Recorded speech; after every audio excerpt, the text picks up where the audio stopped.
Hi guys, আজকে তোমাদের খুবই একটা ভালো জিনিস দেখাবো বা খুবই একটা ভালো জিনিস বলবো। তো আমার মাথায় যেই হ্যাটটা তোমরা দেখতে পারছো, সবার প্রথমে এটা দেখো যে এই লোগোটা এখানে একটা নিকো প্লাস লাগানো আছে। তো এটা আমি সরিয়ে দিচ্ছি, তারপরে তোমরা দেখতে পারো যে এটা হলো ইউপি মানে উত্তরপ্রদেশের একটা লোগো।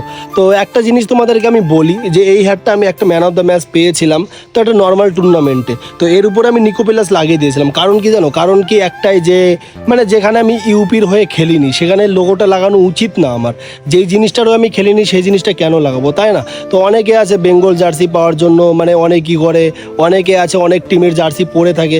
তো আমি যেটা নিজে পার্সোনাল মনে করি, যেই জিনিসটা তুমি খেলোনি সেই জিনিসটা পরে তোমার ঘোরাঘুরি বা ম্যাচ খেলা উচিত না, আমি যেটা মনে করি। তো এটা আমার পার্সোনাল রিজন, কার কি জানি না, আমি সেটা বলতে পারবো না। তো তারপর আমি বলছি যে সবার আগে তোমাদের এই কোম্পানিটা আমি তোমাদেরকে দেখিয়ে দিই। এই কোম্পানিটা যারা চেনো তারাই জানো যে এর কতটা মূল্য বা এই হ্যাটটা কতটা দামি। তো যাই হোক না কেন, এটাও আমি গিভআওয়ে করবো। একটা গিভআওয়ে চলছে, ওই গিভআওয়েটার পরে এই গিভআওয়েটা করবো আমার ফেসবুকে। তো টাটা বন্ধুরা, দেখা হবে নেক্সট ভিডিওতে।